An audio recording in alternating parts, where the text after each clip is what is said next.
From the national newsroom of the Canadian Press, I'm Jason White. India's not mincing words in its diplomatic spat with Canada and warns the country's recent allegations against India will have serious consequences. Canada accuses India's powerful Home Minister, Amit Shah, of ordering the targeting of Sikh activists inside Canada. An Indian Foreign Ministry spokesperson says a Canadian diplomat in New Delhi was summoned yesterday, handed a letter formally protesting the allegation.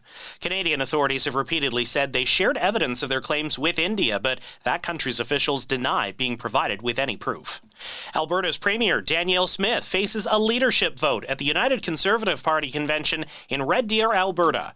Earlier, she urged party faithful to work together instead of attacking each other. But let us not sink to the level of our opponents by attacking and vilifying one another or breaking into factions. Smith would only say she hopes to do better this time than the nearly 54% support she received when she won the leadership. Susan Holt has been sworn in as the first woman premier of New Brunswick, alongside 18 other members of her cabinet. I'd like to take a moment for a special recognition to all the women who have been elected to the Legislative Assembly before me, and I'd ask that those who are present today please rise. Holt's cabinet includes 13 men and 6 women, including herself. A seniors advocate criticizes the decision by Nova Scotia's elections agency not to mail out voter information cards because of a potential postal strike. Bill Van Gorder with the Canadian Association of Retired Persons says a lot of seniors don't use the internet regularly and are relying on the Postal Service for their voting information.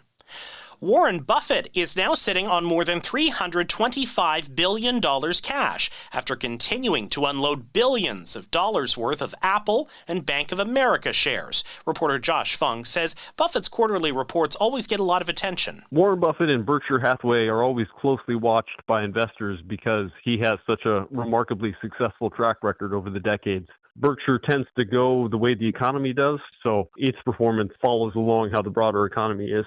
Berkshire owns an assortment of insurance outfits along with several major utilities and a varied collection of retail and manufacturing businesses.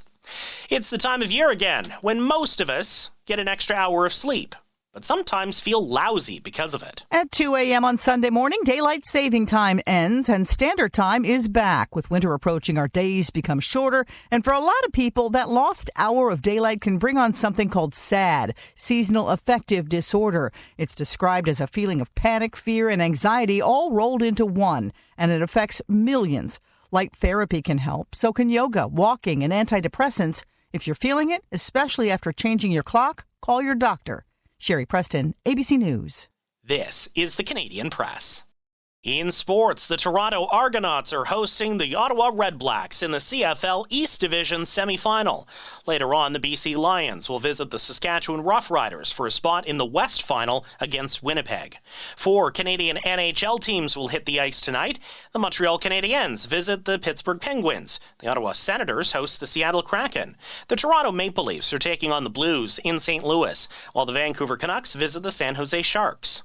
Basketball Hall of Famer Vince Carter will have his jersey retired by the Toronto Raptors in a pregame ceremony tonight.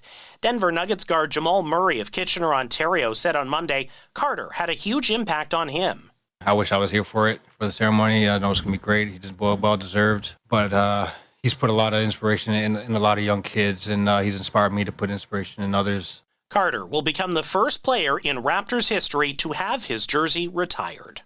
From the Canadian Press, I'm Jason White.